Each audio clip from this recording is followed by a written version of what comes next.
Sounds good. So yeah, welcome back, debaters. Glad so many of you could make it. Real quick, because before any results, I know that Anka has to leave soonish. There was an audience question for you asking, can Anka provide the proof why more accurate models lead to poor performance?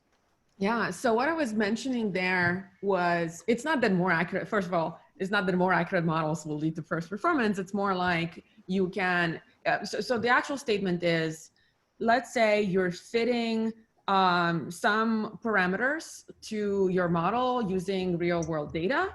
And let's say it's a stochastic model, right? So you're doing something that maximizes the probability that of the data that you're seeing under those models, and you're searching for models that maximize this probability.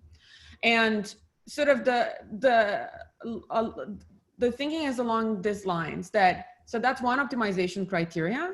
Now I can give you another optimization criteria, which is search for model parameters that maximize the reward of the policy that emerges out of, doing whatever, model 3RL, whatever your method of choice is on that model or simulator, right?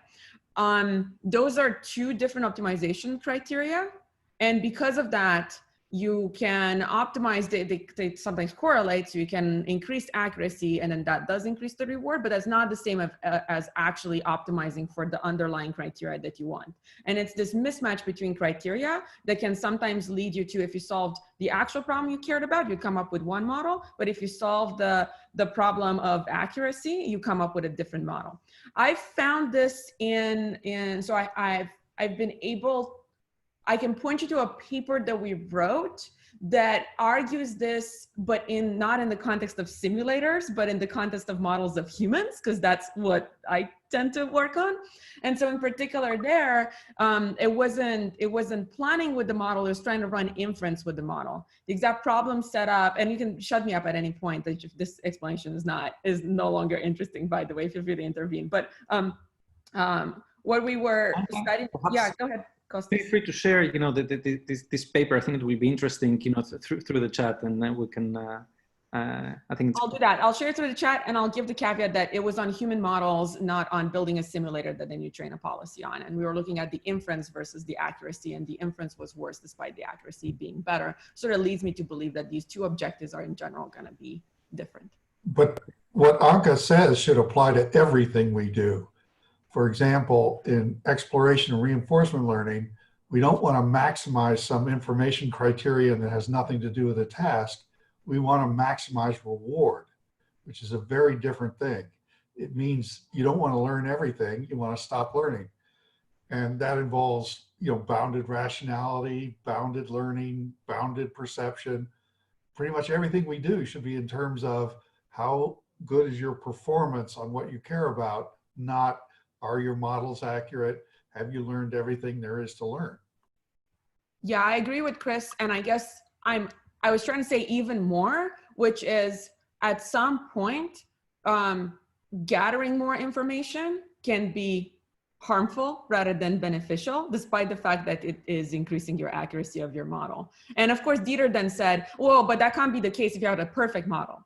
And, yes, if you have a perfect model, then everything's fine. Just go ahead and use that perfect model. But this whole argument is along the lines of, are you pushing more on the accuracy? Or are you pushing more on the reward? And those are going to be, they're going to correlate, they're going to correlate, they correlate. And at some point, you're going to end up over optimizing accuracy and actually hurting your reward. I think the issue in part, though, is you have to know what the task is or what it is you're trying to optimize. And a lot of times in robotics, people try to build these relatively general systems that somehow survive in the real world without actually having a very good optimization criterion. And, maybe they shouldn't do that. Maybe we shouldn't as a community, but that's just the way it is. And so if that's the case, then it's very hard to know what to factor out. Yeah, I agree with that, that if you want to do task agnostic, then in a sense, your best proxy for performance is going to be accuracy. But another thing I was trying to communicate besides this particular argument was kind of in general, I know this is maybe the wrong workshop to say this in, but is it really the right approach to kind of like collect some data, build a simulator, and then train policies in that simulator, and then that generalize to the world? Like, shouldn't we get gathering the data using, only gather information when it's actually useful, et cetera, et cetera. So it's this whole paradigm I'm trying to question, mainly to be a little bit to play devil's advocate. So let me pause you here. So let me, let me give the opportunity to Florian to give us the results and in terms of the poll's opinions. I just wanted to hear Karen's answer, but okay, let's do the first poll real quick. So the first controversial question was, controversial statement was investing into Sim2Real is a waste of time and money. And we indeed had the needle move from 12% agreement to 23% agreement. So congrats to Chris and Abhinav for being a minority, though. Congratulations, but they're still in the minority. Yes, yes. It's not a very, oh, sorry. I'm hard to understand. Pie charts. You gotta see pie charts. I will make the pie chart here. For the second debate, the statement was Sim2Real is old news. It's just X, where X is model-based IL, domain randomization, or system ID. We had quite a severe swing from 46% agreement to only 27% agreement. So here, the people arguing against, John Leonard and Greg Dudek, seem to have made some kind of impact. Congrats to you too. And then for the last debate, the controversial statement was Sim2Real requires highly accurate physical simulators and photorealistic rendering. And we saw a change, relatively mild change, from 56% agreement to, 65% agreement to 55% agreement. And that indicates that the people arguing against this, namely Anka and Sharan, seem to have swayed a few people. So congrats to you guys. It's worth noting that the entire event itself is, to get a bit meta, is kind of Sim2Real too, because you get us to adopt positions that we don't fully ascribe to, which are much more extreme when we actually kind of agree a certain amount. And then the job of the listener is to do Sim2Real to take these extreme positions that we've espoused, which are kind of a simulation of our real positions, and try to project them down into what we really think and what the truth is. And with this opportunity, if someone wants to, explicitly say that they actually took a position that was, very different from what they believe, now it's a good time to say, I'm actually on the other side. Well, there's a dangerous phenomenon. This is the second debate I've done in a couple of weeks. And I've discovered that each time I do one of these, by the end of the debate, I believe the thing much more that I started debating. And so, I realized that there's probably some very utilitarian philosophy. I can get people to debate things like, should Greg Dudek get lots more money? I get two people to debate that, and then one of them is going to be in my side later.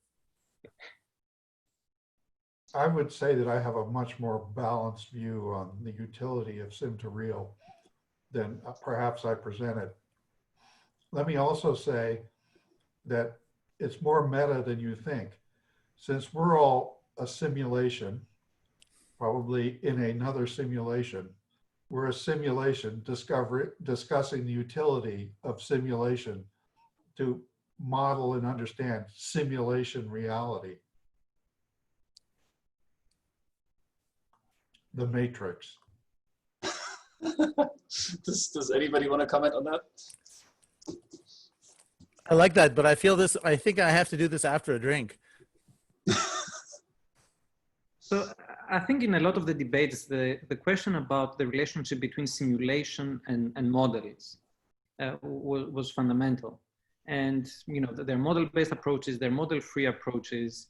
And, some people said that I understand Sim2Real in the context of model-free approaches, it collects data. But how different is a model from a simulation in everyone's mind? So a parametric model, you can easily evaluate derivatives. A simulation, you can still evaluate derivatives. You either do it numerically or by taking the derivative of the code, the software.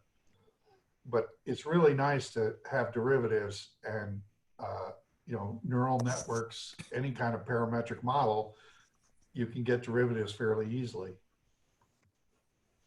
I wanna like poke in that direction. We had one submission from forgot who it was, but the tiny differentiable physics engine. I remember that it had Erwin Koolmans in it. How do you think that differentiable physics engines are going to make a huge impact in Sim2Real techniques?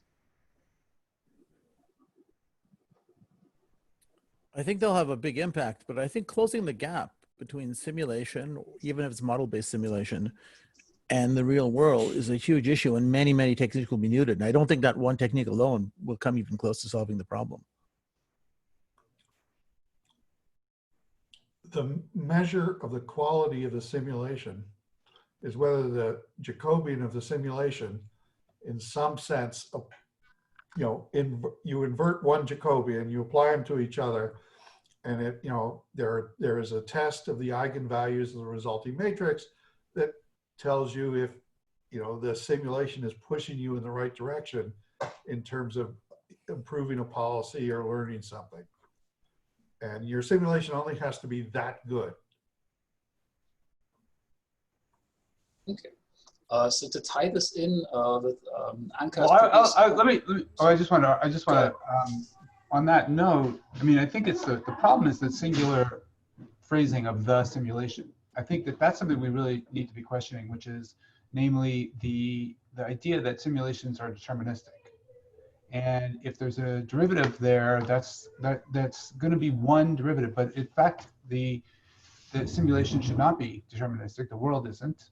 And so that we should think about the idea that there's going to be multiple derivatives coming out of any initial conditions, set of initial conditions or state. And we need to understand how to improve performance with that condition, that there's no well-defined integral or derivative. I think that's another issue that Anka sort of touched on indirectly, and that is that if we want to, even if we have perfect simulations, in some sense that's the easy part of the problem, we also have to parameterize those simulations with respect to the underlying real world. And actually, that means we have to collect the data on what variations in the parameters characterize the world that we live in, how the terrain varies, all those sorts of things. And I think that characterization is really, really hard. And I think actually it's essentially impossible to characterize it fully. And that's why you're always going to have some gap between the set of parameters you collected and the real world we're in. And on top of that, there are all the exogenous factors, the people and the mechanical wear and the things that change the world over time, including human beings. And I think those are also really tough.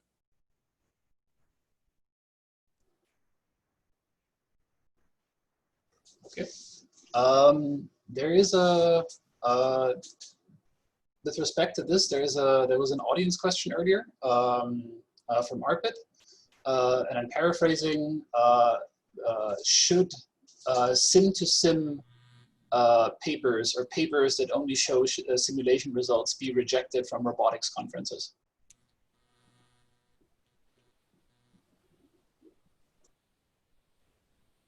I think the standard should be higher, but not a mindless blank rejection, total rejection. The simulation papers have to make a much stronger point and be much more convincing to get accepted. Yeah, actually, I think like the real world experiment is definitely important. But I think when I was watching the debate earlier, I think Peter made a really good point that simulation is actually lowers the barrier of entrance that allows a lot of people probably originally not able to do robotics research are able to do research in robotics. So it really depends. Sometimes people really don't have access to those expensive hardware or ways to do those expensive experiments. But I think they still should be included in should still able to make their contribution in either machine learning approach or their own algorithms and still able to publish in robotics. And I'll also add to that a very temporal thing, which is during the pandemic, the answer is, clearly no. And it's interesting. It kind of pushes people to rethink the way that they do research, and perhaps it's gonna lead to people taking simulation in a way, in a kind of more serious way, saying, can I actually, what can I do to show that if I had the ability to run this on the robot now, it would actually, I'd have a decent chance. So it's not just sim, but it's actually sim work done in a way that it convinces you of some ability to maybe transfer. And let me add to, I like your point about the COVID-19. I also want to, let's talk about reproducibility. I think that sim gives us reproducibility. You can compare algorithms together. So you can show very carefully how two algorithms compare when you run them over the same simulation model. And that's helpful because as we said in our debate, that if your algorithm isn't better than baselines in simulation, then it's not going to be better in reality. And so I want to say that sometimes we over-privilege the real experiments, but they're very hard to reproduce. And sometimes, as you know, we all know that they can be biased, right? They're tuned to our particular hardware and the choice of objects we use, et cetera. So I think we have to be on guard against that. That just saying, okay, because I see a real experiment there, that's so much superior than a simulation model. And I also think like there is so I agree with a lot of what's already been said, but I think there is still something lacking in terms of like the right environments for showing that things are actually going to be working on real. Like, you know, I still think it's the case where a lot of environments we have in Mojokans are very, very simplified, and it's hard to trust the results of those. So I think maybe that's like one place where we kind of know that we are, like the fact that there are a lot of people are doing simulation experiments, I think that's actually great. But what can we kind of do to just help trust those results a little bit more? You know, like really understanding kind of what are the minimum things that we kind of have to get right in the simulations to have a high likelihood of transfer to real. You know, that seems to be not entirely clear yet, and it's probably something we should invest in a little bit more. I like these points a lot. I want to emphasize something that I think Ken said, which is there's been this push, right, in the learning community to show things on real robots. And I think that makes a lot of sense. But I think that we can also go in this way of, you know, you look at a paper and because it has a real robot application, even though the experiment is kind of half-assed, sorry for my language, then, you know, automatically the paper is so much better, right? And so we can kind of overfit to that criteria. Similarly, people have had complaints in the past about RSS, for instance, which is you put enough equations in your paper and automatically it looks so much more impressive that, you know, it increases your chance of acceptance. So those are the things that I think they're pitfalls, right? Just because something has a real robot doesn't mean that it's better work than not. So. I want to ask, John, you brought up the direction of real to sim as an important element of this process. Do you want to perhaps follow up on that, you know, with the entire panel? Yeah, I mean, I think that if we view simulation simply as something that kind of helps make better robots, but like kind of a one-way street, I think to me that's less powerful than thinking about a feedback loop whereby you could somehow automatically have success in the real world translate back to making simulators better. And the other thing is, like, perhaps maybe in the context of Josh Tannenbaum's analysis by synthesis sort of paradigm, I've always viewed prediction as sort of part of intelligence. So it's like, I see simulation to me as synonymous with prediction, and the better a robotic agent can make predictions about the world while it is executing tasks in the world and interacting with other robots or other people, then I think it will be more performant. So that simulation should just be central to the enterprise of making robotics, and that they're really just prediction engines. And I think prediction is the essence of what we need to do better at to make robots better. Maybe on that, to piggyback on that note, there was a question earlier about the difference between models and simulators. And, you know, Chris said, well, a model is largely something that you actually use to inform your policy directly via, say, derivatives. And I think that there's this other subtle difference when I think about simulating people, maybe especially, but I think it applies more broadly, which is that, so if I think about prediction of a person, at runtime, when I'm doing it online, it's a model, but I have to say, infer the person's underlying goals or intentions or whatever, right, from the history of interaction that I've had so far with them. And when we talk about simulation, for instance, for training and also for testing, we have to sort of sample from the underlying distribution and be able to vary different things and set different things. And so I think that's just kind of a subtle, you know, from an engineering perspective, it imposes different requirements on how you build those two. Sure. Okay. Liam Paul, could you turn on your mic and webcam for a second, please? Hi. So you made a statement earlier in the second debate saying Sim2Real does not imply training at all, in your opinion. Can you say a word about this? So I guess what I'm trying to say is that we shouldn't embed the learning algorithm or what algorithm we're using inside of a simulation context. That's a separate and independent issue, what we're using the simulator for, as opposed to the actual existence of a simulation. So a lot of the talk in the debate is about RL specifically and like training in simulators, and the Sim2Real problem is a thing that for sure exists in RL, but it also exists outside of RL, right? We don't necessarily need to have an agent that's being trained in a simulator to have a Sim2Real problem. That's just the point that I was trying to make. What do the panelists think about this? Are simulators fundamentally detached from the learning algorithm? I would agree with that. We have a self-to-self problem in that a robot that works one day, same code doesn't work the next day. We got to solve that. And then we have a robot-to-robot or real-to-real problem where we have a bunch of what are called identical robots, and we want to transfer expertise among the robots. And there might be also a heterogeneous robot version. And none of those have anything to do with simulators, but they have a lot to do with learning. Sure, but I'd argue that's if I might also chip in for a second, I might also to be devil's advocate, I would say that's that involves the actual problem that you're trying to solve. But wouldn't you agree to some degree that whenever you're designing a simulator for a specific robot, you're kind of taking the task into account with respect to, like, for example, if you're in a grasping scenario, you would pay a lot of attention to the surface friction and to the inertia of the individual joints of the fingers or something like this.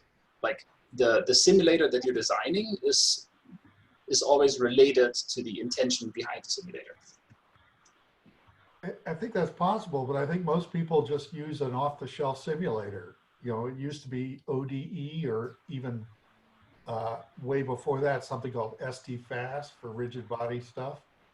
And, you know, now ODE is part of Gazebo, and there's the bullet simulator, and both of those offer you multiple methods, but they, you know, they are specialized for whatever the simulator designer thought was important, but they're not really specialized for the task that my robot is going to do. Karen, you have built a simulator. Yeah. What do you think about this challenge of, you know, task specific? Yeah, I actually advocate, and I didn't think it that way before the debate. But you know, this debate got me thinking about what would be a simulator that works good, you know, that's suitable for learning, for robotics. And I really feel like a simulator should be separated from task. I want a task agnostic simulators, but that simulator should be customizable. Like Chris said, you know, we want this to be a simulator that works for my robot. So that my robot part, how do we incorporate that into OD, into DOT, or into, you know, Mujoko? And that's data, right? How we use data. And then before, we've been thinking about the, you know, the two ways to use data. It seems very extreme to me. Either you do system identification, where you have this 2 or 3 exposed parameters, and then you just, you know, overfit that with the data, with random data. Or you have this, like, you know, model-free model-based RL, where you just learn the whole physics from scratch. I feel like there should be something in the middle that help us to, you know, understand how we can actually collect a small amount of the data and then customize a generic simulator, a task agnostic simulator to your particular robot. And I'm actually very intrigued. I came in a little bit earlier and I saw the last talk or the poster from OSRF. I kind of agree, you know, there are a lot of it in the contact. And coming back to Chris's comments on derivatives, I totally agree that, you know, if you have a differentiable physics, and, you know, it really can improve a lot of things in terms of speed, in terms of how, you know, learning and control. But one thing I kind of want to, and this kind of, you know, push the discussion a little bit to the earlier topics. I hope it's okay. You know, but one thing I was, there's certain things that you just don't have gradients. Like you're at the junction, like the, you know, when boundary condition, you have contacts, it's non-differentiable. You have a point that's non-differentiable. And it's not lack of an effort to calculate gradients. You just don't have gradients. And usually those are really important points in terms of a control. Like, are you going to break the contact? Or are you going to turn, you know, from sticking to sliding? So that's actually the question, a genuine question that I want to ask the experts here. I mean, I can compute the gradients for,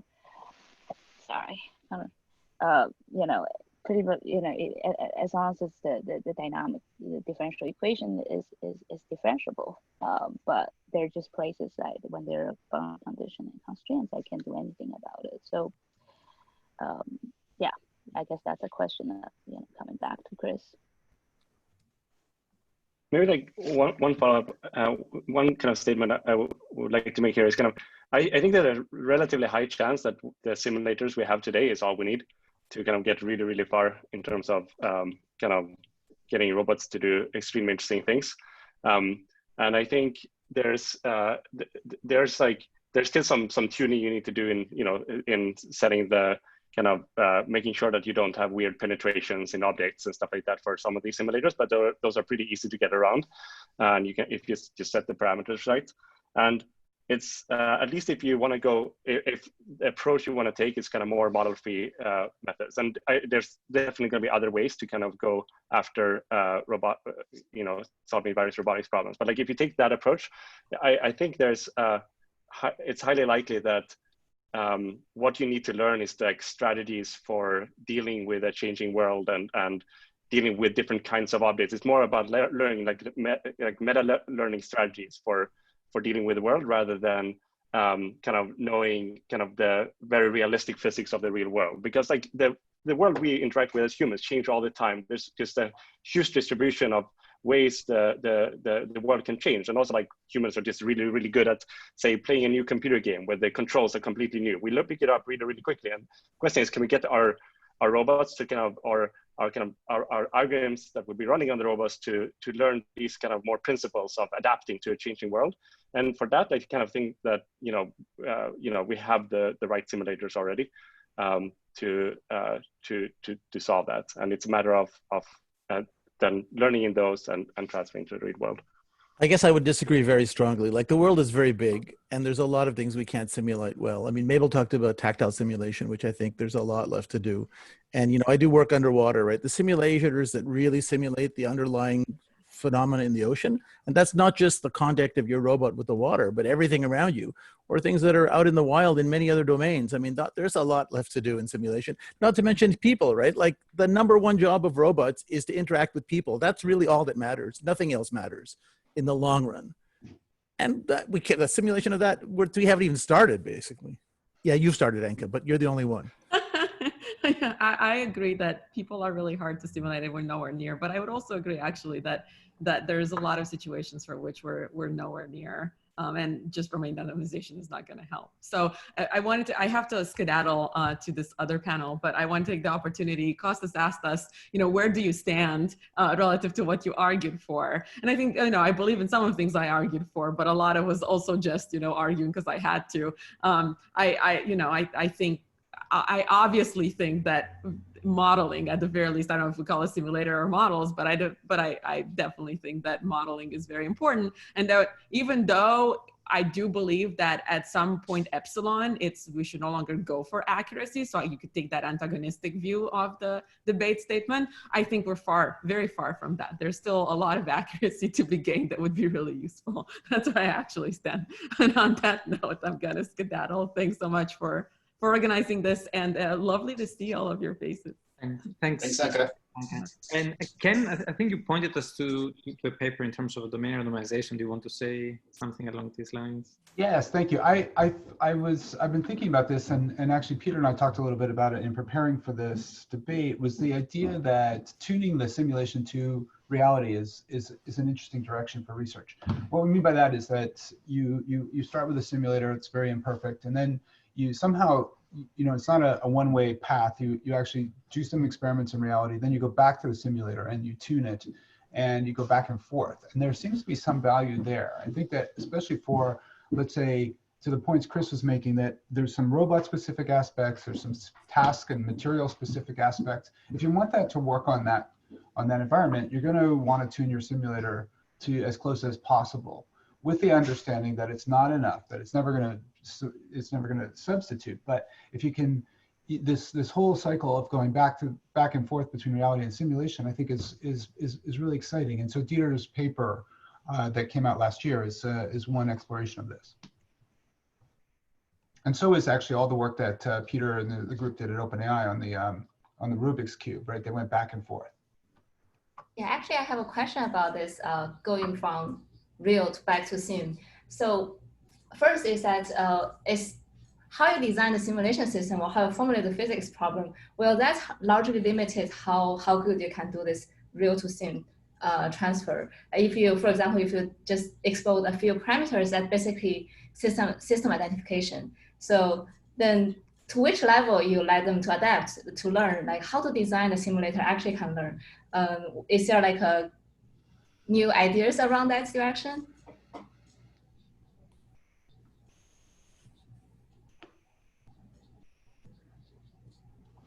I think that's a great question, and in fact, we've been thinking about this in the context of cable-driven manipulators. So, and I've actually reached out to some people in the system ID community and asked them about this, and they said that being able to, the techniques that they have so far largely optimization, fit the best set of parameters possible to the observations, but they don't have a lot of work in the non-deterministic and stochastic models, because you want to fit not just a deterministic model but a stochastic model to the observations, and that seems to be understudied.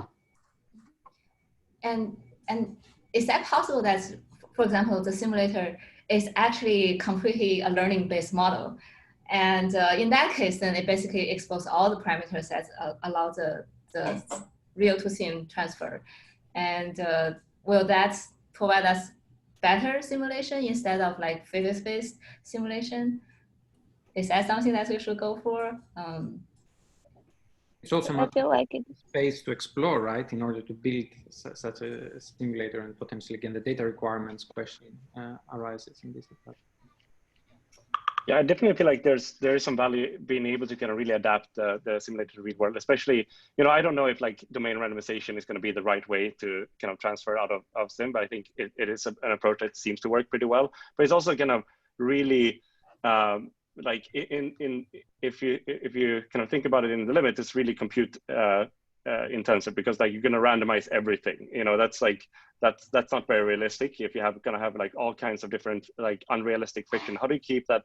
You kind of in order to kind of constrain somehow the compute you're using, like being able to adapt the simulator to something that's much more real, is going to get you kind of just be able to learn kind of what is necessary in some sense, and like then you will be able to save capacity in your model to spend not having to learn all this stuff that we'll never have to use anyway in the real world. So I think there's definitely a lot of value to that. I also wanted to shoot the question to John.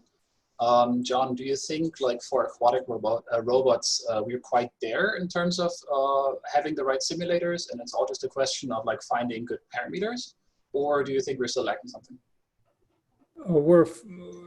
It's hopelessly difficult to simulate underwater robotics. So I think we're very far away from what I can see in terms of the ability to simulate the perception and the motion and hydro stuff. It's a big job.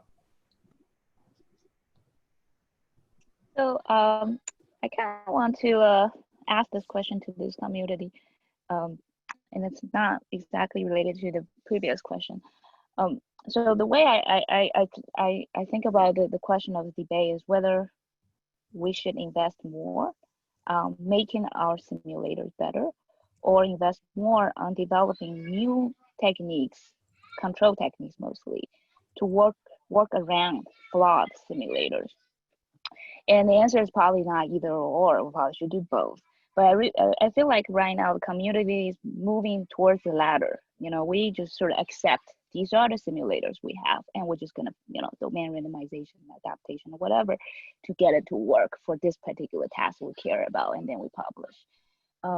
But same kind of energy and time can be devoted to really getting the simulators. I mean, we say, you know, humans hopeless, but you know, there are people, you know, simulating humans hopeless, but there are a lot of people in biomechanics, they are simulating. They're really simulating from the bottom up, you know, trying to understand, you know, at the musculoskeletal level, for example.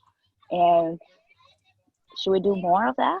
And then I think the same thing can be applied to other type of a phenomenon than, you know, fluids or deformable objects, and you know, the integration of the multiple physical phenomenon. There's just so many open problems there, and we kind of just sort of, you know, it's too hard. Let's just come up with a better control. I think doing full-on simulation, like building them, is really hard work. But OSRF is doing it, and you know, Dieter's group at NVIDIA is doing a lot of. They have cool stuff coming down the pipe. Huawei has a really cool simulator coming soon that has all sorts of neat things. Like, I think a lot of organizations are working on it, but a lot of them are very big organizations with extremely large development resources. Yeah, and also I think that just the sort of scientific reward in this climate is not a lot. If you just your research agenda is developing a more accurate simulator right now. I mean, computer graphics is different a little, but. You know. Chris, you have been taking the point of view of a funding agency. So if you had this question from Karen, you know, develop better simulators or better controllers, what would you fund?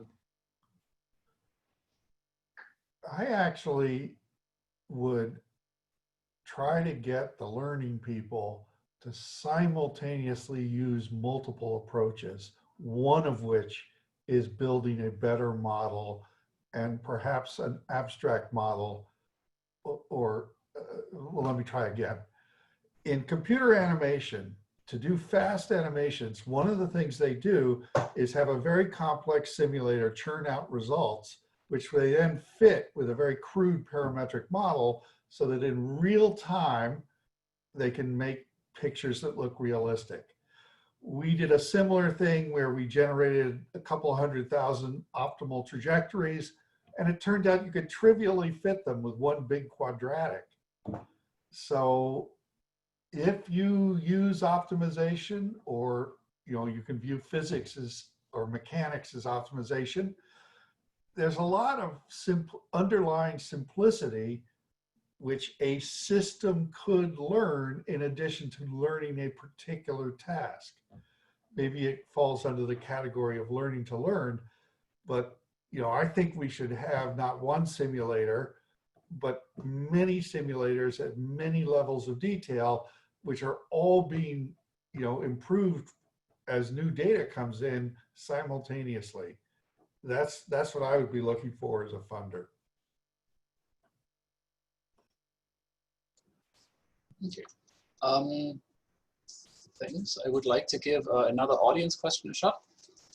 So Florian asked, not me, other Florian, given the fact that collecting data from the real world is expensive, what do speakers think is a good active learning criterion to optimize for data collection in the real world? I think this has been a question that has driven a lot of work in the wrong direction. Anka early on said, you don't want an accurate model, you want a model that helps you or is useful. And a lot of the active X stuff has been about how accurate can I make my model. That's the wrong criterion. There should be some kind of criterion of how robust, useful, whatever policies can you generate based on this model, not how accurate is the model. So I think active learning has been barking up the wrong tree, as well as a lot of, and a lot of work is about information gain. Nobody gives a damn about information gain. They only care about task performance. And that's what we have to optimize.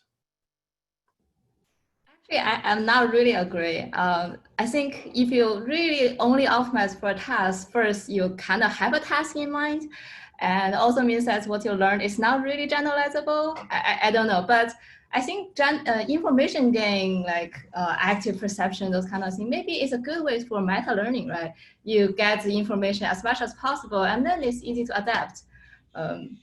Why that's such a bad idea? So maybe this is an argument that we should have a robot ecology and have predators that go around and eat our research.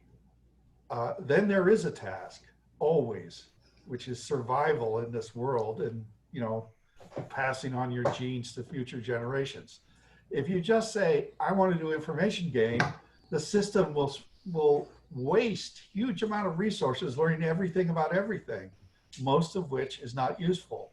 Now, that's the definition of a university, but nevertheless, it's the wrong way to go.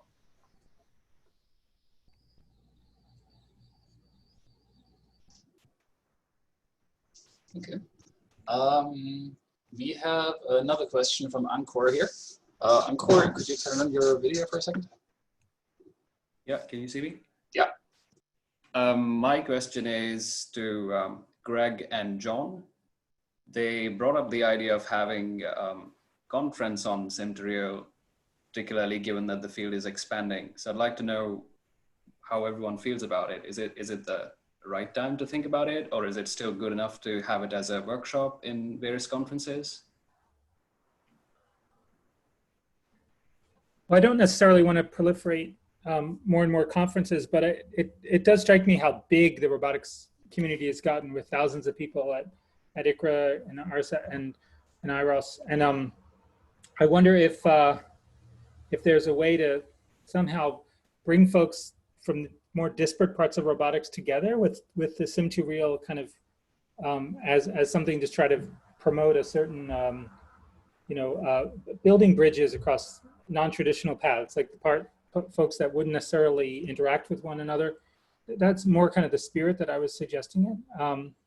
Another idea would be to propose sort of a grand challenge in Sim2Real, like imagine some sort of DARPA challenge type thing, or some sort of international challenge, or for some mission, a humanitarian mission, something that's sort of captures the imagination of the world, that brings people together.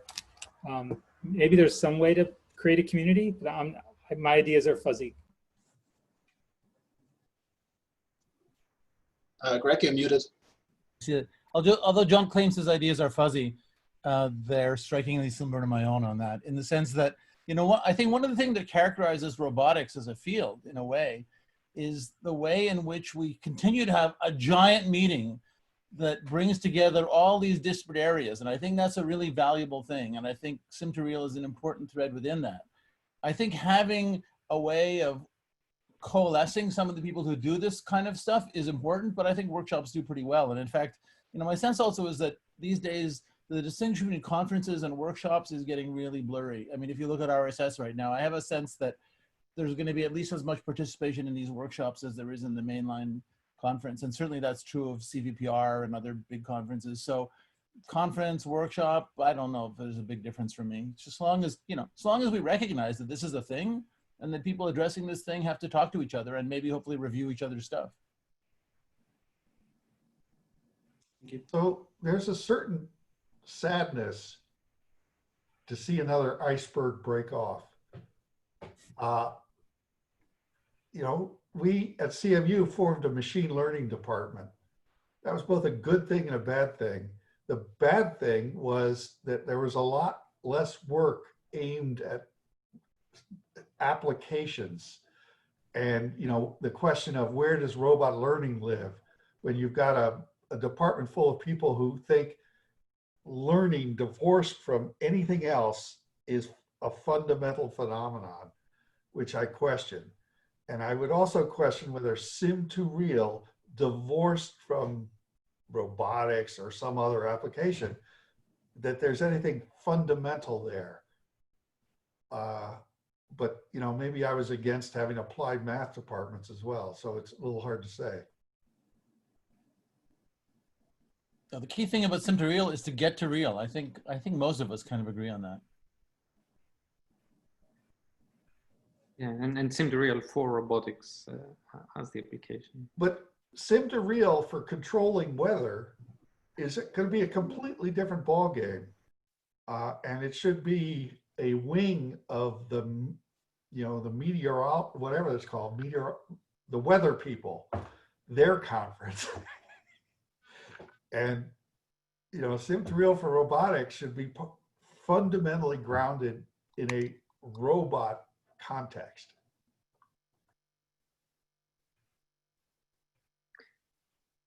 Juan, I think you have a question. Do you want to go ahead and ask?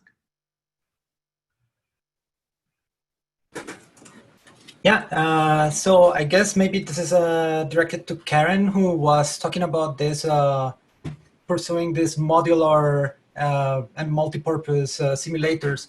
So how would you address the problem of actually populating the simulator with whatever you need for a particular task?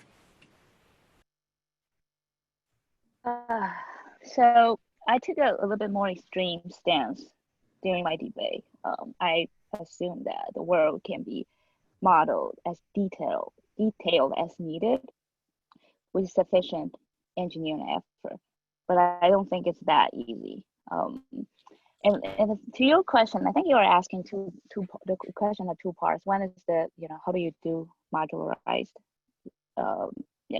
physics simulation, which I mentioned toward the end of my my opening statement. And then there's also the question about just how do you actually customize your simulator for the particular task that you're at. I don't have a good answers. I think the first one is just sort of, we need to, right now, there's just the simulation landscape is so fragmented. We don't talk to each other. My simulator doesn't work with yours, and we're just repeating each other's effort. And then there's also a lot of really great work in computer graphics doing, they're way beyond, rigid body or articulate rigid body simulation. They're doing, multi physical phenomena simulation, and they're not utilized, right? So, and then one of the reasons is because we don't have a common abstraction hierarchy. The physics engine cannot be composed to simulate, to create a big world. So one thing that I was thinking about, how does engineering community come up with the CAD tools? Can we do something similar to that? Like efforts could be reused, recycled, and work and talk to each other. So that's sort of the answer. It's not really an answer. It's sort of just, I feel like that's the right way to go for physics simulation.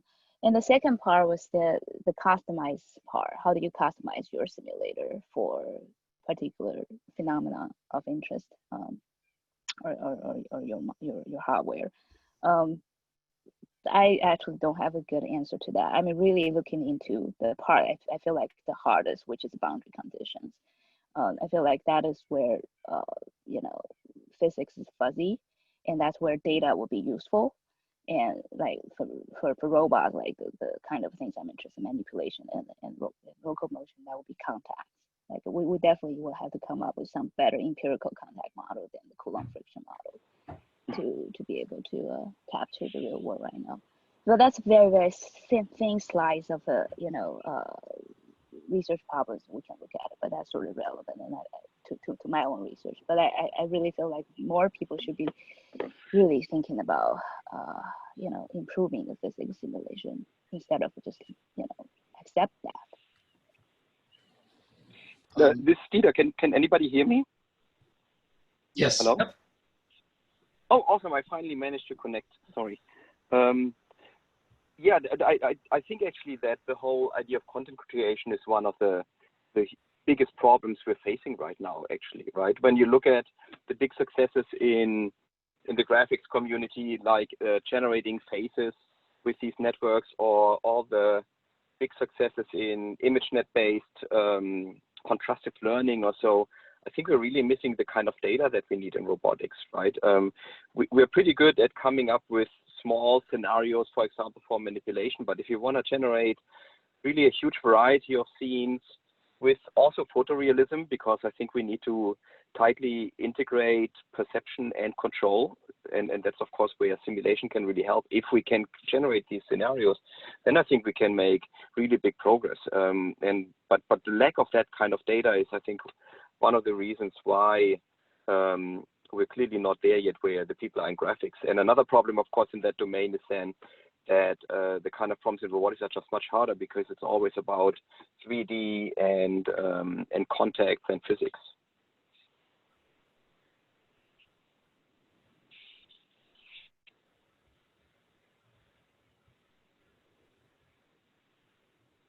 Okay. Liam asked, what if building an accurate model is the task? So, and for example, in the case of SLAM, that's usually the case.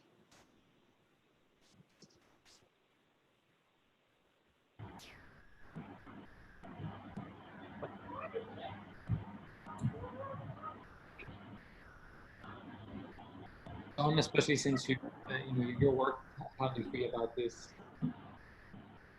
I think it's a Could good you point. repeat the question? Yeah. I think the question is that perhaps let me try to give, if someone's saying that we should remember that the goal isn't to have a perfect simulation, because we really, if we can do a good job on the task, we don't need kind of perfection. But is that sort of the preface, Liam, to saying, if you're going to ask, well, what if the goal is to make sort of a model, then we should try to make as good a model as we can? Well, I mean, I guess Chris was pooping all over active learning, saying that the thing that we really need to optimize for is performance on the task. And in general, I completely agree. But there are cases when building a really accurate model is the actual task. Yeah. But I think it's only the task when we don't have a task, of course, but that's good enough for me. I mean, like, what if building a map is a task, isn't it? No, picking up milk at the grocery store is a task.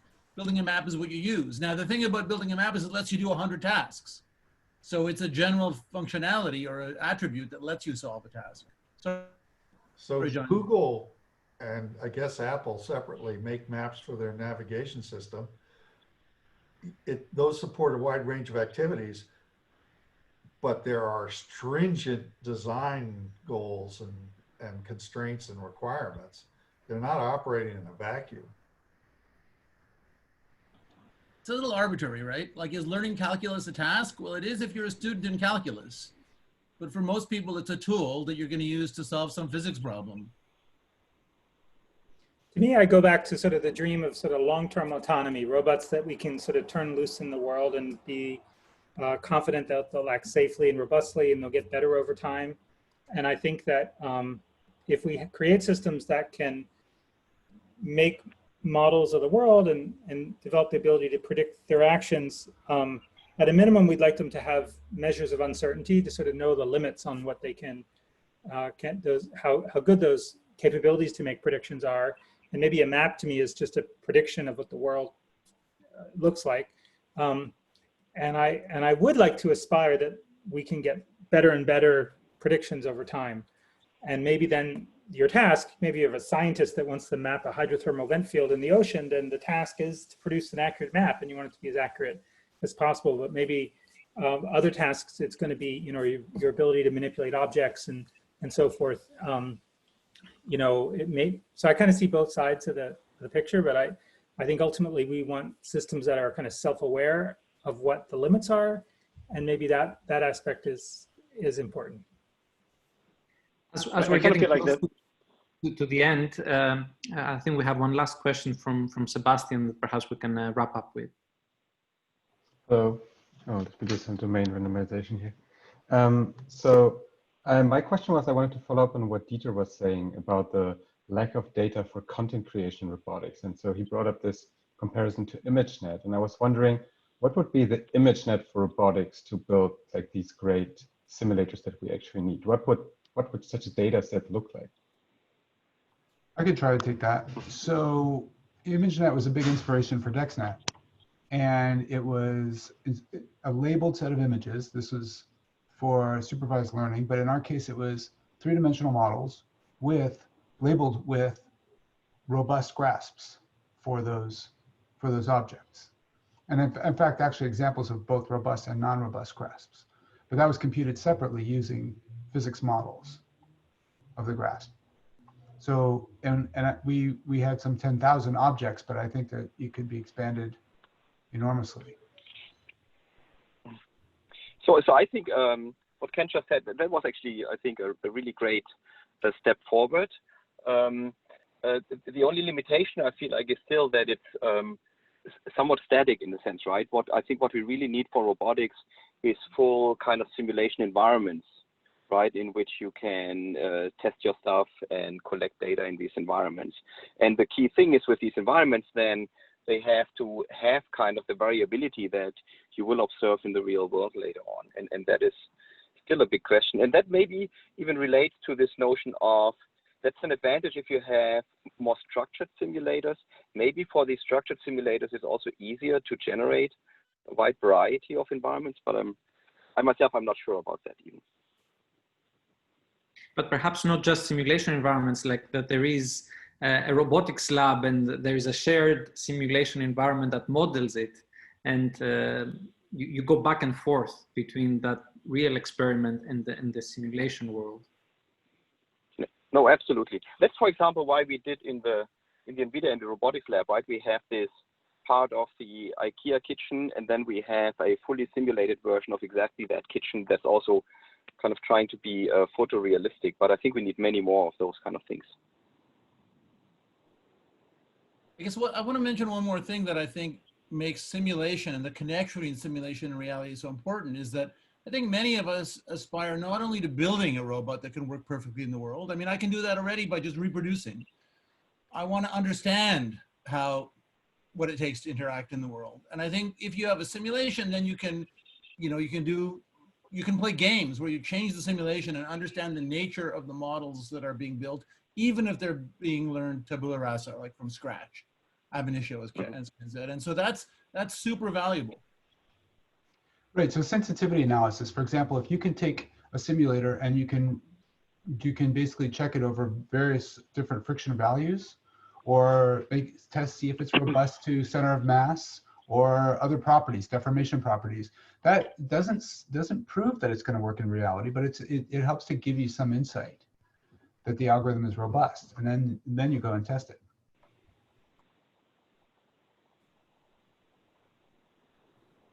Great. So if we do not have any more urgent points, I think we closed about an hour of debate.